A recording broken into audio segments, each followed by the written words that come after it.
Acá es cuando vos me tenés que preguntar, Pablo, ¿vos realizás adoctrinamiento? Pablo, ¿vos realizás adoctrinamiento? Ahora voy a transmitirles una historia sobre adoctrinamiento en el ámbito educativo.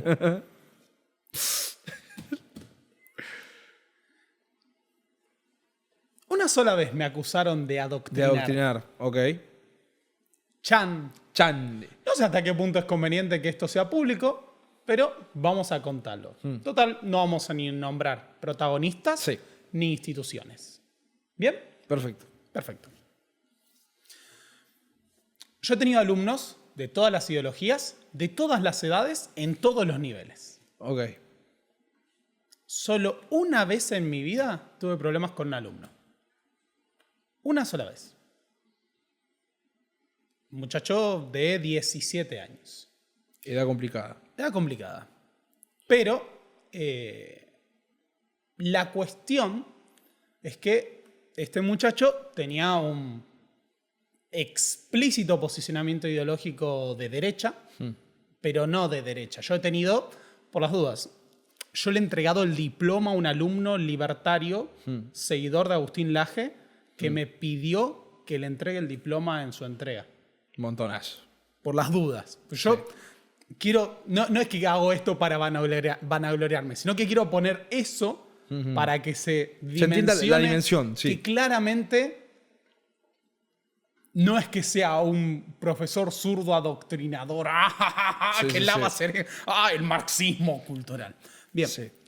pero la única vez que tuve problemas con un alumno en una mesa de examen que cuestionara la evaluación de la materia, voy a reproducir exactamente lo que decía el examen. La pregunta del examen era explicar el fenómeno de los fascismos en Europa y el particular el gobierno y las políticas de Adolfo Hitler. Ok. Esa es la pregunta del examen. Sí. La respuesta, quiero que dimensionen, yo tengo mucha memoria, vos lo has podido comprobar. Voy a Demasiado. reproducir exactamente lo que decía la respuesta porque me quedó grabado para siempre. En este examen yo voy a demostrar con datos y lógica, No, vos estás tomando el pelo. te juro que es verdad. No puede Tengo ser. el mismo alumno, otro examen, Dale. con datos y lógica, que el gobierno de Adolfo Hitler fue un gobierno socialista y comunista y una demostración de que el comunismo no funciona. Igual que los gobiernos de Theodore Roosevelt en Estados Unidos, Stalin en la Unión Soviética y Raúl Alfonsín.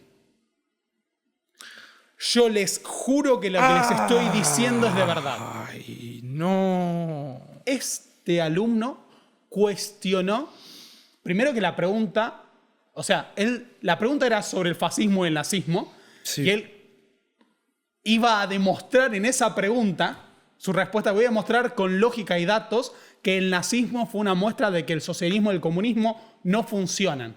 La pregunta no es eso. Sí. La pregunta no era una valoración. Sí. La pregunta era explicar. Yo estoy seguro que respondí esa pregunta porque es algo básico Yo para hablar de tuve, la Segunda entre Guerra comillas, Mundial. una impugnación de ese examen porque el alumno cuestionaba que estaba siendo desaprobado por pensar distinto que el docente. Y la profesora de lengua al lado tuvo que escuchar la argumentación del alumno. Y la profesora de literatura, que ni siquiera comparte mi posicionamiento ideológico, se quedó como, no, el profesor no te está desaprobando por eso. Yo no permitiría jamás que el profesor te desapruebe porque pienses distinto. Sí, Dice, sí. acá hay otro tema. Hay dos temas igual y uno es que no contestaba. El punto es que hay otra situación Sí. en la que en un examen me quisieron explicar con datos y lógica que el gobierno de Perón fue un gobierno socialista como el de la Revolución Cubana. El mismo alumno. La pregunta no era sobre eso. Pero yo voy a demostrar en este examen que el socialismo no funciona. No te estoy preguntando eso. No te estoy preguntando, me digas una valoración positiva o negativa. Y después me encontré una vez con que Onganía, a diferencia de lo que pasaba en Argentina, era un liberal que quería acabar con el marxismo cultural que había en las universidades. Ay, Dios. No, por favor. Literalmente dice, en ese tiempo las universidades estaban enfermas de marxismo cultural y Onganía, que era liberal, Onganía no era liberal, Onganía era un nacionalista católico. Sí. Pero dentro de esa cosmovisión están los marxistas y están los liberales y no hay nada más. Sí. A mí lo que me hace mal... Qué paciencia. Y este es el punto. Esto es anterior a que existe Historia para Millennials. Esto es anterior a que yo empiece a hablar en YouTube. Esta serie de cuestiones que me pasaron a mí, acá en este caso. Después, no sé cómo decirlo. Yo soy excesivamente dialoguista para dar clases. Yo soy el tipo más expositivo, descriptivo, por las dudas. Dando una clase en la escuela, soy infinitamente más apartidario, entre comillas, no existe la neutralidad absoluta, obvio. pero no hago valoraciones, salvo cuando algo me parece terrible. O sea, no sé, estoy explicando el holocausto y digo, bueno, esto fue algo terrible que supuso, o no sé, genocidio armenio, y mirá, esto fue terrible por esto y esto. Sí. Y bueno, o el terrorismo de Estado, y mirá esto. Pero no sé, yo digo, bueno, sí, entonces Montoneros colocó una bomba en la Dirección Federal de la Policía y murieron X cantidad de personas. Y en respuesta la policía hizo esto, etc. Sí. Tenés que estar muy decidido a pelearte con el profesor o a bardearla para tener una diferencia con esto, conmigo, dando clases. Porque no es el objetivo tampoco, no me interesa en lo más mínimo. Yo he tenido, de nuevo, alumnos de todas las ideologías que hoy en día mantienen relación conmigo y me escriben y dicen, profe, no, a mí me encanta. El otro día estaba hablando de historia y me acordaba de usted, no sé qué. Sí. La mayor parte de los docentes que tienen vocación no se proponen el adoctrinamiento. Ahora sí, todos los docentes dejan una impronta, dejan un sello y dejan algo de su cosmovisión a la hora de dar clases. Incluso el docente que da una asignatura como matemáticas. Recontra. Y eso es algo que, por ejemplo, yo lo explico siempre cuando... Ya el recorte, el hecho de decir el recorte es un dejo ideológico. Vos podés plantear la neutralidad a partir de sí... Que en realidad tiene más que ver con lo acrítico de un determinado discurso que a ellos por ahí les queda cómodo.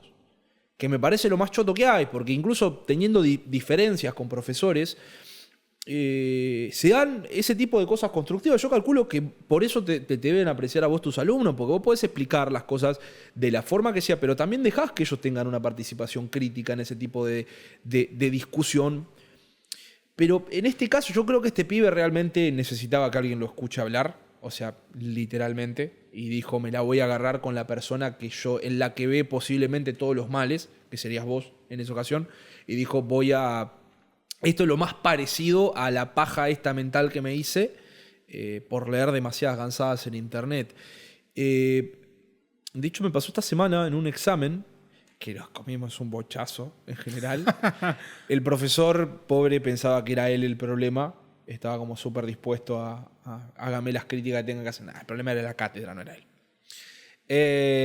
Pero el profesor, viste, como veía un poco frustrado por la situación y dijo algo que me quedó resonando en la cabeza y que nos decía, más allá, yo sé que están complicados con las cursadas, yo sé que son muchos textos, pero si tienen la posibilidad de leer los libros enteros de alguno de los textos que le damos, porque por si no saben, en la facultad suelen darte el que no, por lo menos, no te vas a leer un libro entero si alguna vez alguien no fue, no te van a decir, bueno, tenés que leer, te sacan capítulos, 2, 3 capítulos de un libro y lo tenés que ir a leer. Y nos decía que teníamos que leer los libros enteros, algunos de esos, que bueno, se daban la cuestión, que bueno, en este caso eran medios complicados los autores, pero... Tip sí. de profesor universitario.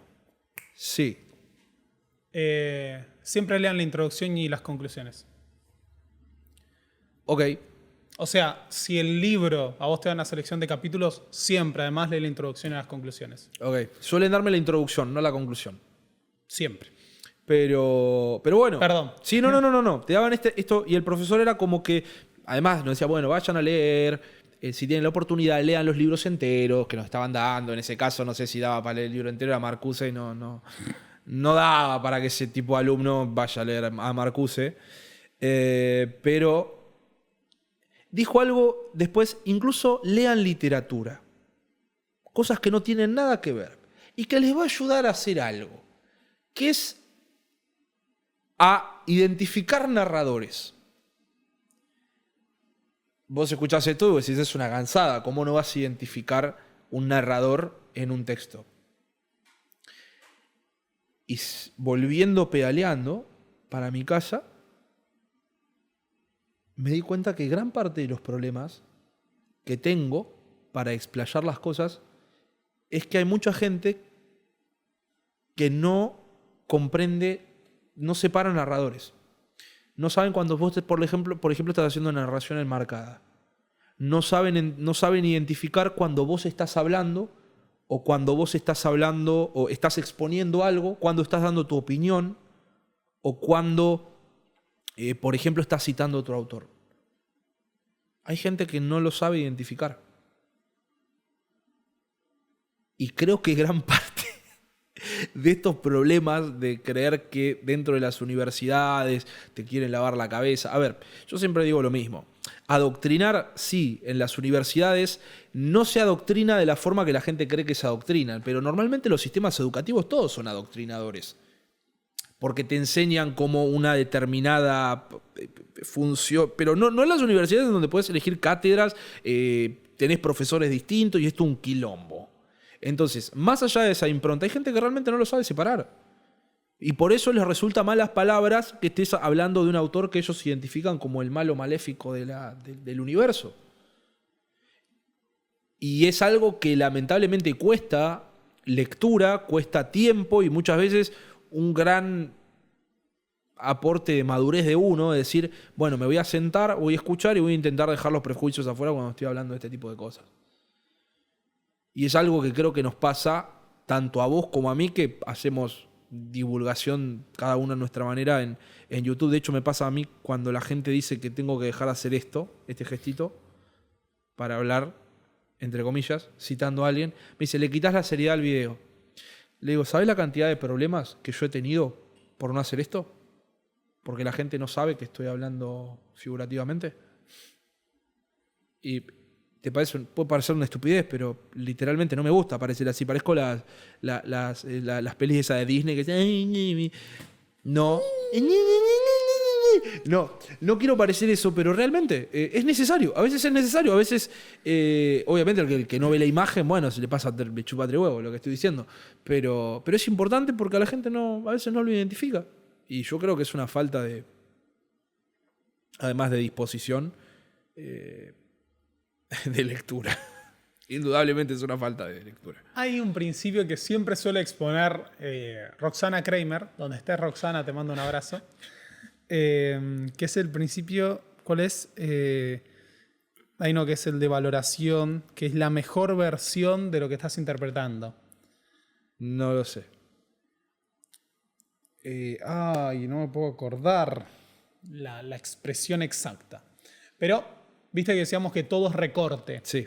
No nos queremos quedar en que todas las cosas son discursos y la realidad no existe. No. Lo que queremos señalar es que, sobre todo en ciencias sociales, casi todas las formulaciones, todas las afirmaciones y explicaciones tienden a ser interpretativas o interpretables.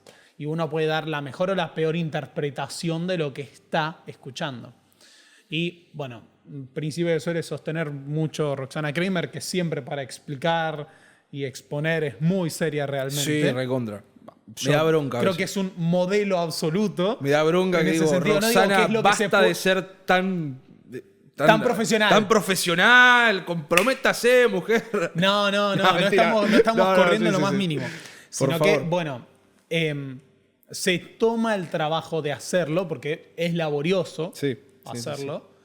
Y siempre le plantea, uno tiene que dar la mejor interpretación de lo que el interlocutor está expresando. Si quieres llegar a entender la idea. El gran problema es que hay tal predisposición a la hora de analizar que es muy difícil.